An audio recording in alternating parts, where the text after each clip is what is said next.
Hello, everybody. Welcome back. Uh, Good morning to all of you. So let's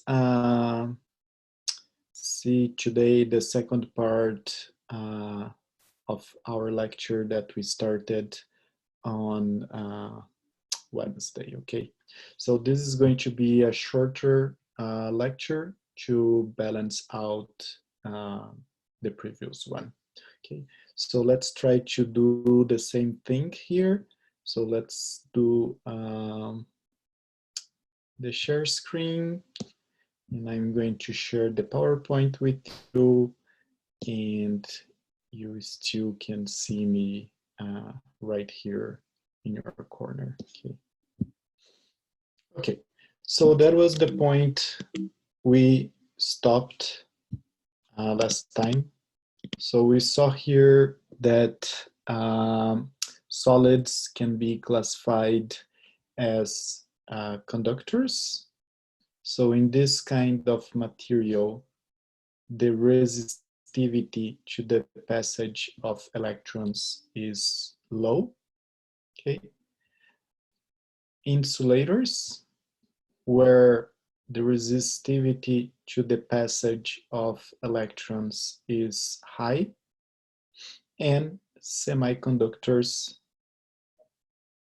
that are a kind of material that's intermediate between conductors and insulators, okay? So we can rationalize conductors, semiconductors, and insulators as a function of the band gap, remembering that the band gap is the energy difference between the filled band and the empty band.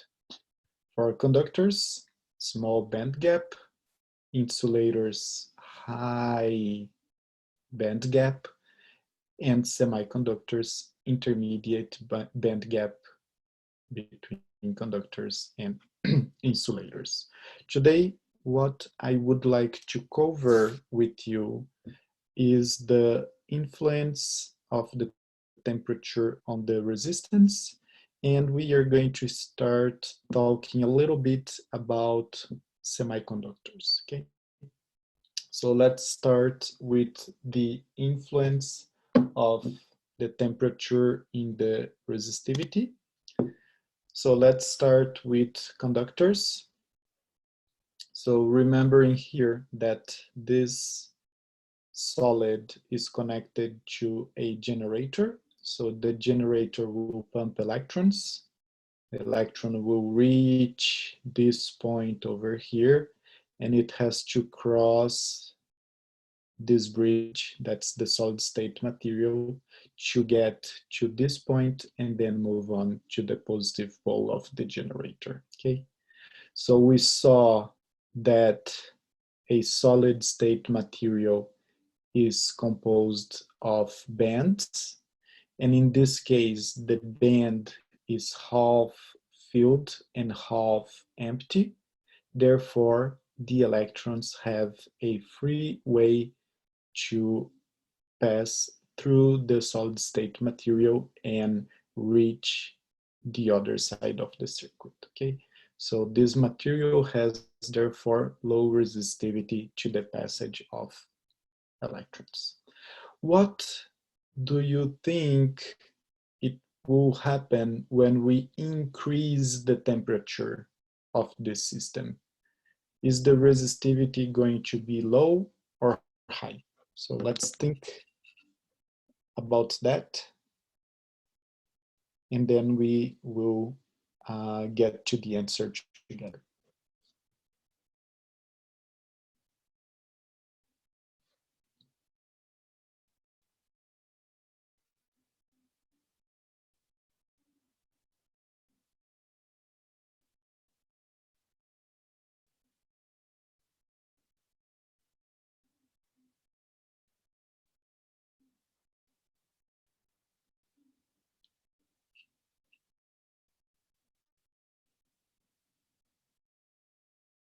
Okay, so once we increase the temperature, the electrons that are half filling the band will tend to move more freely around the band.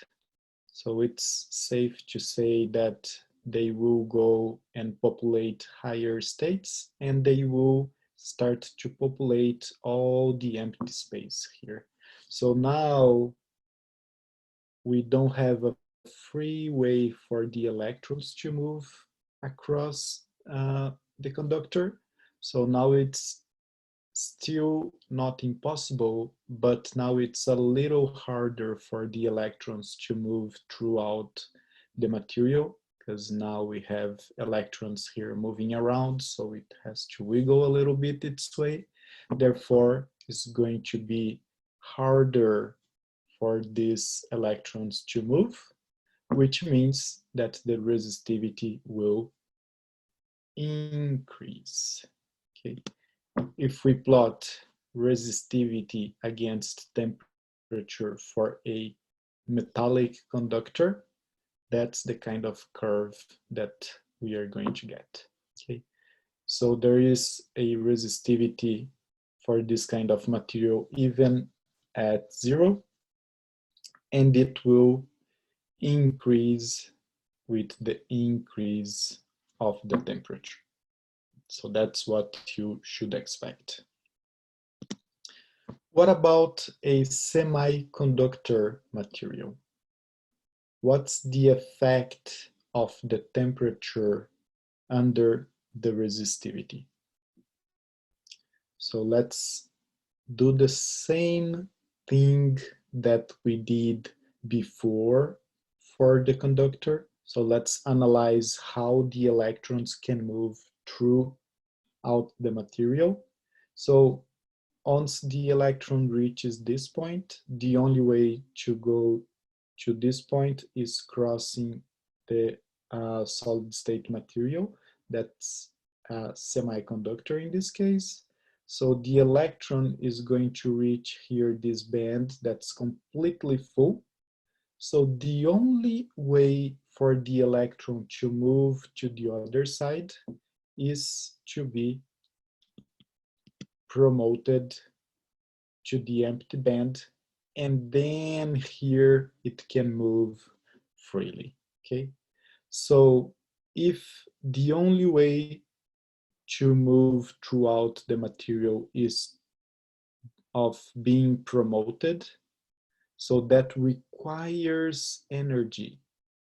If we increase the temperature, more energy is available, so therefore it's easy to move throughout the material, which means that the resistivity will decrease with the increase of the temperature if the material is a semiconductor. If we plot again resistivity against temperature for a semiconductor, that's the kind of curve that we're going to get. Okay, so it starts with high resistivity. With the increase of the temperature, the resistivity will decrease because we need to promote the electrons to the empty band to move. Okay, so make sure you understood that. If not, go back, listen again, and if you need, go to the book and read it. Okay, now I would like to talk a little bit about some sort of special materials called superconductors. So superconductors are materials that do not have any resistance for the electron movement at low temperatures, which means they have resistivity equals to 0 at low temperatures. Sorry.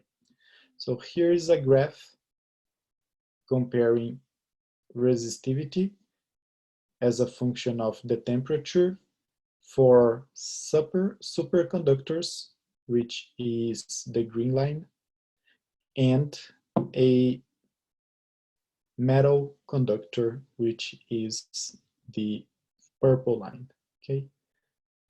So as you can see here, for the superconductor line, superconductor resistivity, at low temperatures, it's essentially zero, so no resistivity at all.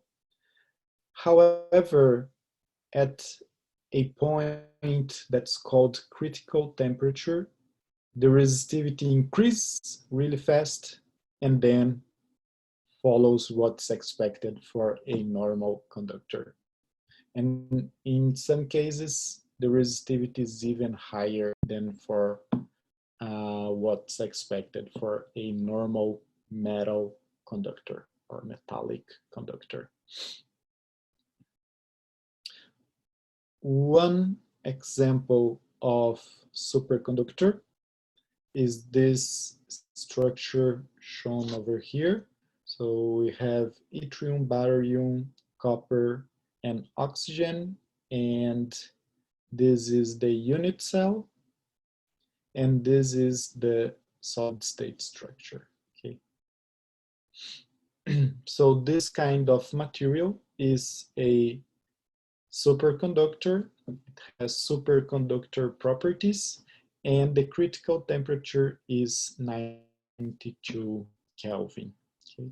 So this is not that cold, so you can reach that with liquid nitrogen, which has a temperature around 77 Kelvin. Okay. So this is a sort of a warm superconductor.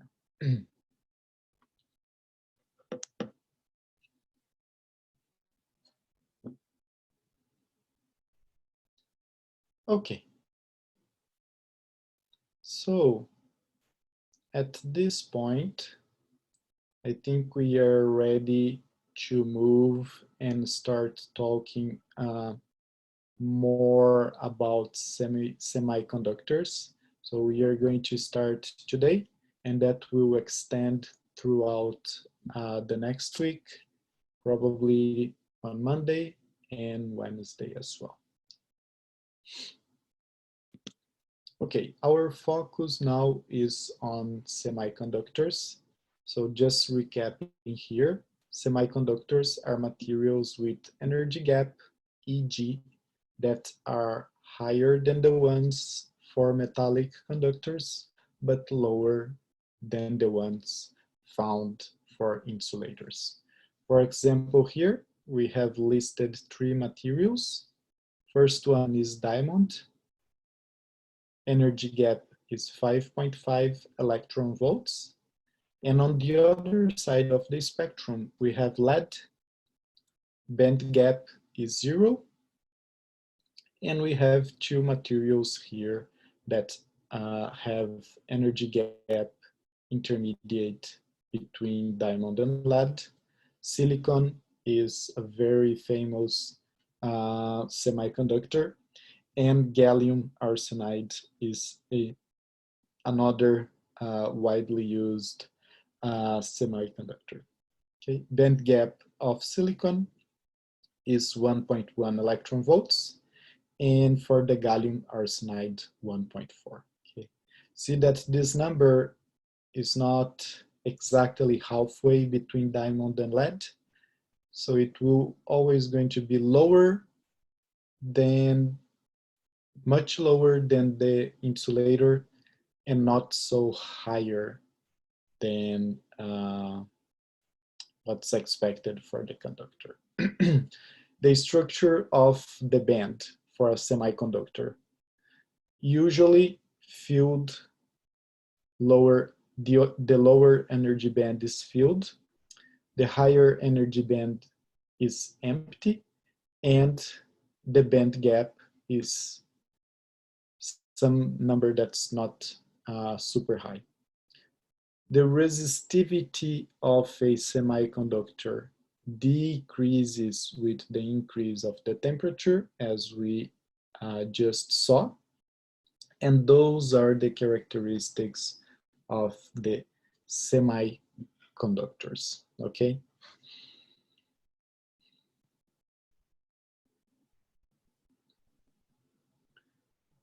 What I would like to focus right now is how the electrons are, move throughout the bands of the semiconductors. So we must understand this process before moving on to the next week. So let's start with the silicon for our example.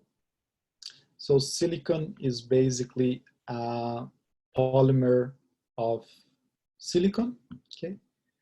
The silicon is tetrahedral and it forms a network when bonded with other silicons. So this is the sort of network that we are going to see in silicon. So silicon here at the center, 4 bonds connected with 4 other silicons, and this network extends in the X, Y, and Z direction. Okay, so it's basically a 3D polymer. Recapping here, the conduction of electrons throughout the semiconductor needs the electron first to be excited to the empty band and then move throughout the empty band. Okay, so the lower energy band that is filled is called the valence band, and the higher energy band that's empty is called conduction band. So we can say that for the electrons to move throughout the semiconductor, they need to be excited from the valence band to the conduction band.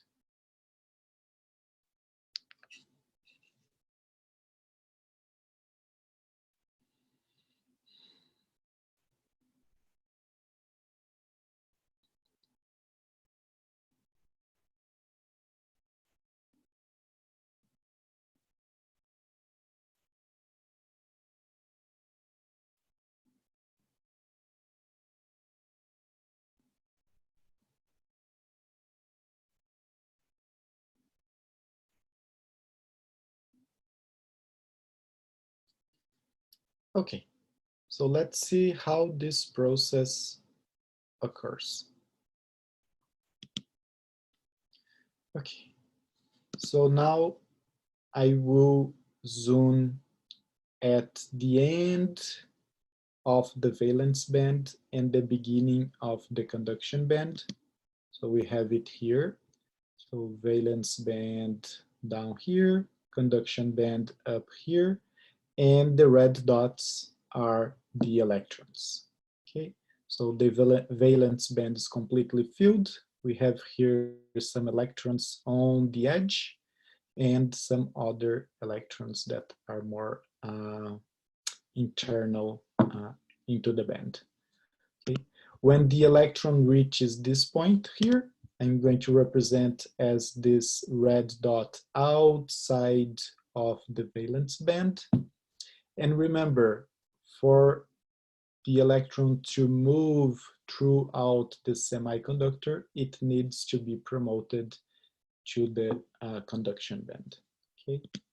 So when the electron is promoted to the conduction band, can you see here that there is a vacancy created by this promoted electron?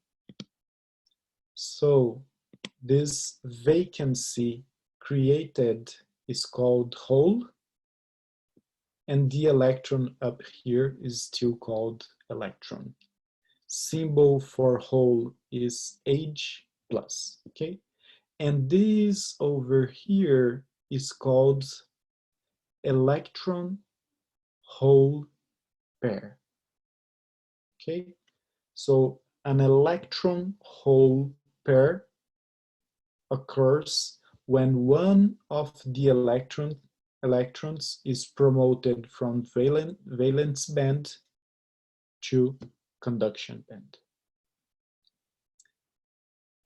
Okay, awesome. Now that the electron is promoted to the conduction band, this electron can move freely through the conduction band and gets out eventually and then goes to the positive pole of the generator. Now that we have a hole here, what will happen with this hole? Well, this electron here sees the hole and there cannot be a void. So the electron moves one step to the right to fill this void, and now the hole moves one step to the left. So now we have a hole here and an electron over here. So what will this electron do?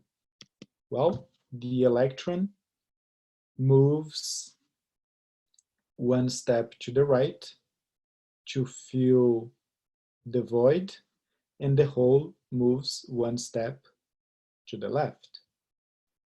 This electron sees a void here. Electron moves one step to the right, and the hole moves one step to the left. Now this electron sees a void here, and what will do? Move one step to the right, and the hole moves one step to the left and gets to the edge of the band. So we have this electron outside just waiting to get inside the material. Well, that now is the perfect situation. We have a void here and an electron waiting to get in the band. So the electron is going to move inside the band and the hole just disappears. Of course, that during this movement, electrons are going to be pumped up, so that will create a new hole that will follow the same process. So one thing I would like you to understand here is first how an electron hole pair is created. Okay, make sure you understand that. And the other thing is that you have to understand that the electron will move towards your right because it wants to go out of the band and to the positive pole, and the hole will move in the opposite direction. Okay, so electrons move to the right and holes move to the left because this void has to be filled, and that's the reason why electrons from the outside can be injected into the material. Okay, so today you must know that for the conduction to occur in a semiconductor, electrons have to be pumped from valence band to conduction band. That creates a pair electron hole. Electrons are going to move in the opposite direction of the holes, and that's going to make possible for the injection of the electrons from the outside of the material. And that's what keeps the circuit flowing. Okay, so once this electron goes in, more electrons can go in, are promoted, go to the positive pole, electrons are injected, promoted, and they go to the positive pole. Okay, so for today, very short lecture. Don't wait to watch the lectures, so otherwise it will get too much and you will have to rush, and every time you rush, things are not well understood. Okay, so I will stop for today, and let me know if you have any questions. Thank you very much. Bye bye. Have a good day.